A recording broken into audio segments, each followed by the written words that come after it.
Sa ibang balita, binuksan ng Commission on Elections ang kanilang warehouse sa Cabuyao, Laguna kung saan nakatago ang mga PICOS machines na ginamit sa mga nagdaang eleksyon. Dito ay pinakita ng COMELEC ang buong proseso kung paano sinusuri ang mga makinang ito. Ang ulat mula kay Ria Fernandez. Binuksan ng COMELEC ang kanilang 8,600 metro kwadradong warehouse sa Cabuyao, Laguna, kung saan nakatago ang mahigit 80,000 lumang precinct count optical scan o PICOS machines na ginamit noong nakaraang automated elections. Layon nito ipakita sa mga miyembro ng mga imbitadong political organization, watchdog group at iba pang stakeholder ang detalye ng pagsusuri sa mga PICOS na unang bahagi ng 5 buwang refurbishment contract ng COMELEC sa kumpanyang Venezuela na Smartmatic.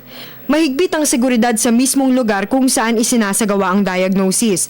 Ang siste, sa bawat 4 na nakaasul na Smartmatic technician ay may isang nakadilaw na COMELEC supervisor, hawak ang checklist ng mga dapat gawin sa makina.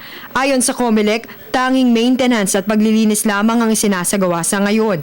Susuriin ng teknisya mula sa Smartmatic kung maayos pang gumagana ang mahalagang parte ng makina tulad ng memory, clock, compact flash, power, program, scanner, thermal printer, modem board, LCD screen at battery port. Matapos nito ay beberipikahin ng nakasulat sa checklist at ihihiwalay sa quarantine area ang mga depektibong makina para makumpuni sa loob ng 1.5 buwan. Batay sa datos ng COMELEC mula nang simulan nila ang diagnosis dry run noong Miyerkules, 135 sa 1,456 na nasuring makina ang kailangang sumailalim sa minor repair. Sa interview matapos ang walkthrough sa loob, iminungkahi ni Senador Coco Pimentel na mas mainam kung mag-iimbita rin ng COMELEC ng mga Pinoy IT technician, bagay na sinang-ayunan ng Smartmatic. Procedure is fine, but yun na nga yung details. And I hope that the COMELEC will open up the procedure not only to lawmakers like me, but also to Filipino technicians who may be interested in seeing and knowing the details. Importante yung details, yung mga reports na na-generate, ipakita po natin sa mga interesadong mga grupo na may technical capability. So, all in the name of transparency. So, for us, there is no problem because remember that this is a contract and operation that belongs to the COMELEC. So if they are amenable to that, yes, there is a viewing area. As you saw, they will have access to all the to the 16 cameras that we have installed inside here. So they are only welcome here. As long as they are accredited and they are okay to come here, no problem. Tiniyak naman ni Acting COMELEC Chair Commissioner Robert Lim na may sapat na kaalaman ng mga teknisyan ng Smartmatic sa paghawak ng mga makina. Ngunit, the Smartmatic will send us incompetent personnel and there's going to be a problem. Pabalik din sa kanila yan. Babawas namin sa bayad sa kanila.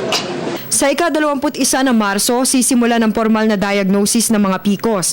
Target ng Smartmatic na makapagsuri ng 1,500 PICOS kada araw para pagdating ng Hunyo, operational na ang lahat ng makina at handa ng gamitin sa pambansang halalan sa 2016.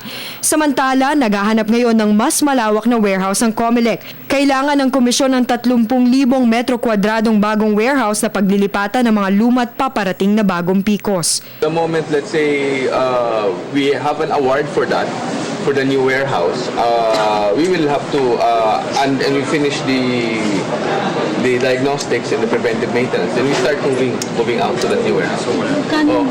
We hope to have the new warehouse by June of this year. No? So if you look at the timelines, medyo safe naman kami. Siguro mag-extend lang kami dito hanggang July or August, then we move to the new warehouse. Para sa Telebisyon ng Bayan, Ria Fernandez.